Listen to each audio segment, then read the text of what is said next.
Welcome back, viewers, to my story. This is episode 14. Hi, I'm a battered wife, and this is my story. Today, I will tell you some more about growing up at Dapchari. So, we made some friends with the neighboring kids over there, and I remember some of their names.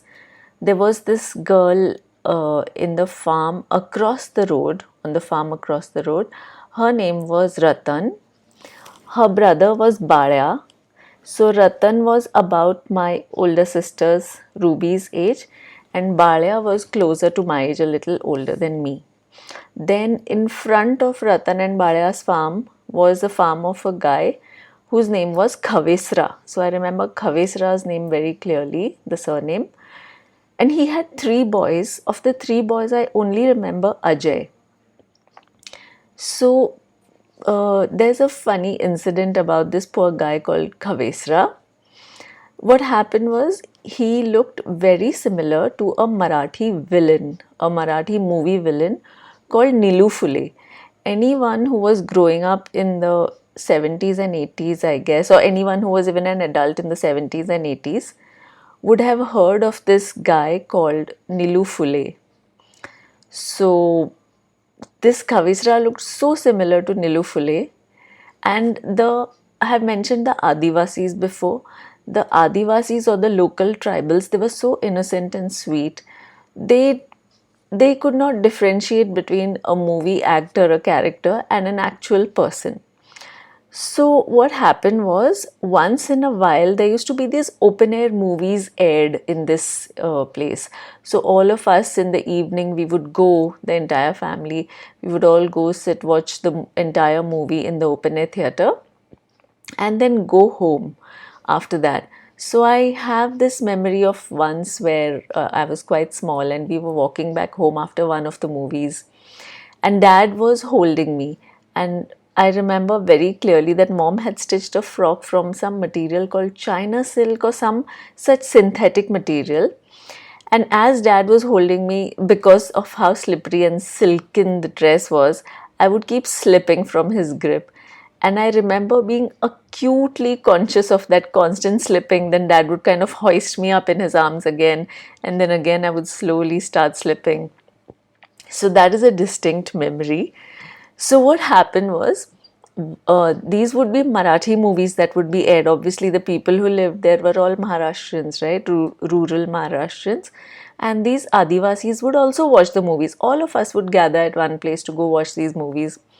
So there was one standard villain in all of these movies who was Nilu Phule.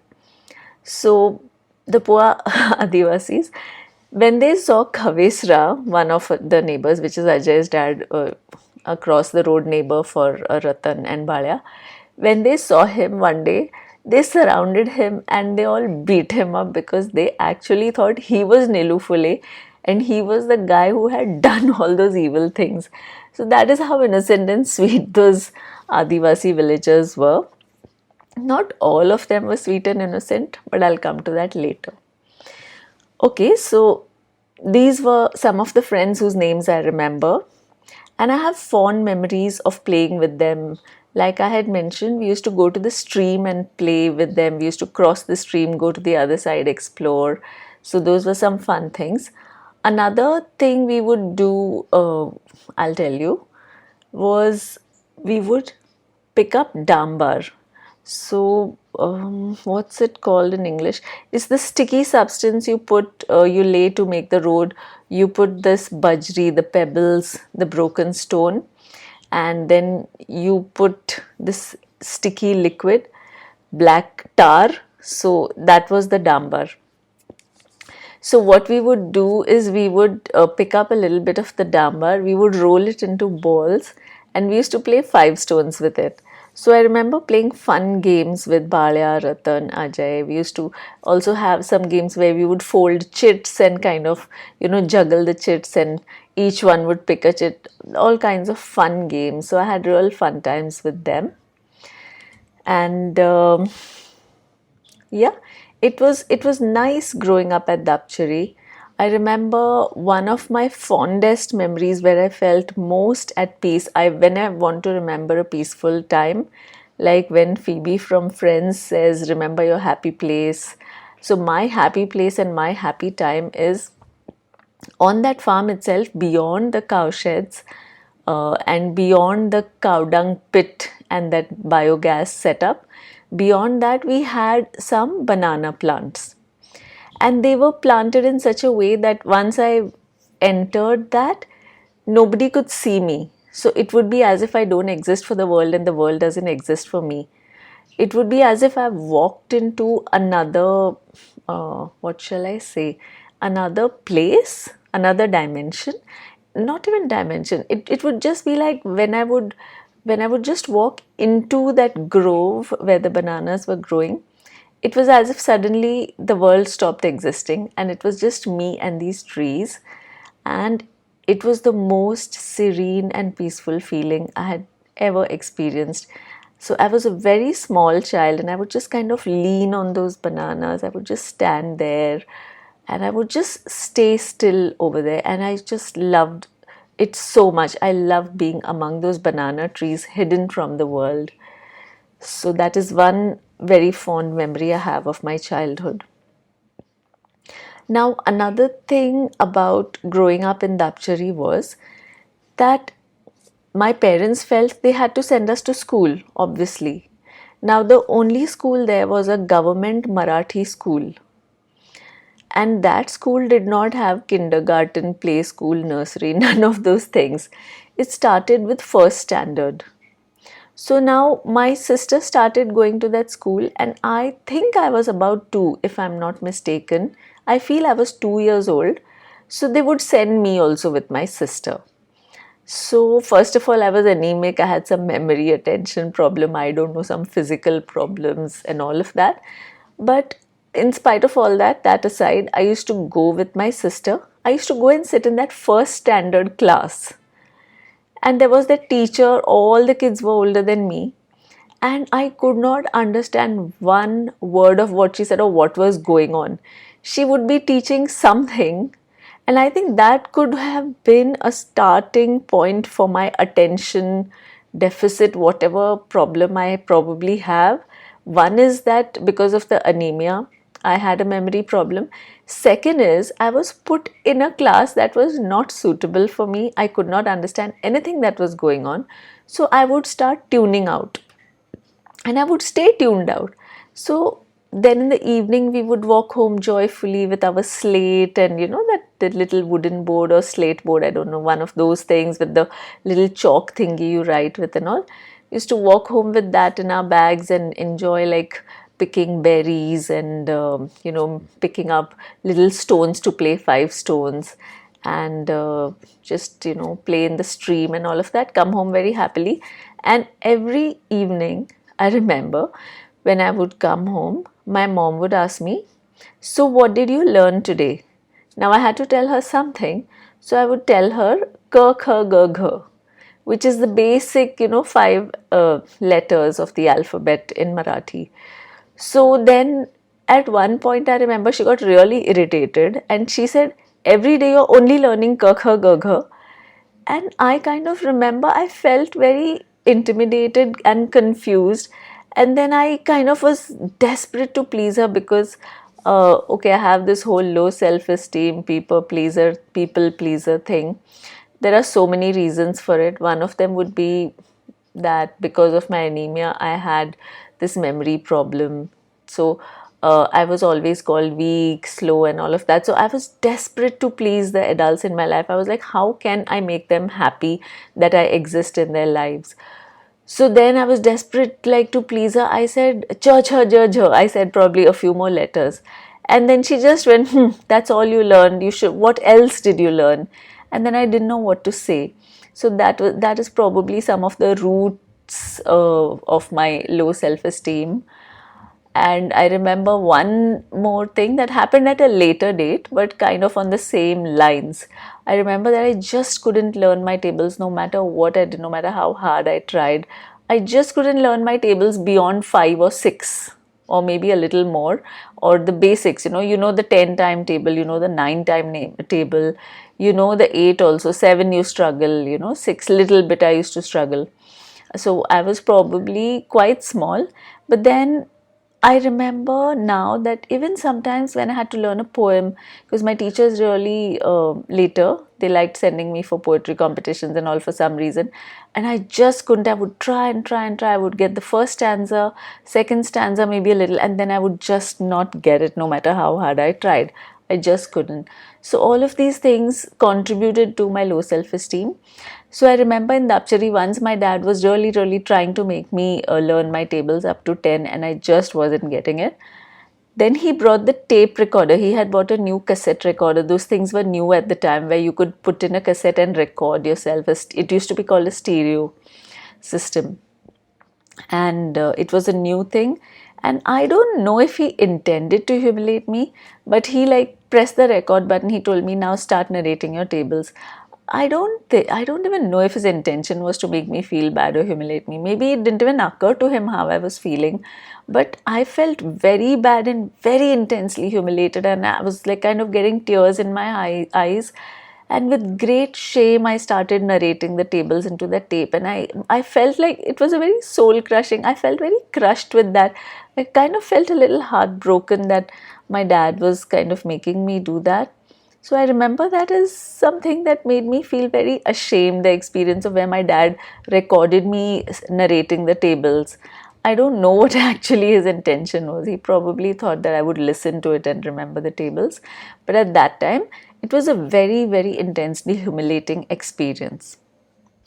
So now these things came later, but there was something else I had mentioned at the end of my previous video, episode 13. And that was that my mom had an unplanned pregnancy. So this unplanned pregnancy, now they had to figure out what to do. So I don't know whether they wanted to, not keep the baby. Did they go to the hospital for that? I'm not like very sure. But then ultimately they decided to keep the baby. And I think probably they went for a checkup. There was a mission hospital in that area. So wherever there are tribals, you have these white missionaries, are probably British. So they had a very nice hospital. And I remember all mom speaking very highly of those sisters, those nuns who were running that mission hospital. And apparently they were very good. So mom said she had some allergy once, and when she went there, she took, like, they gave her one pill, and after that, just the one pill, for decades she did not have allergy again. But she didn't know the name of the pill or whatever. So then that mission hospital was a nice, good, very professionally run, very nice place over there. So now, as this unplanned pregnancy was progressing, they had to figure out how to cope, because they had just started this business. Dad had gone into business with this guy called Nair also, and they just had to figure out what to do.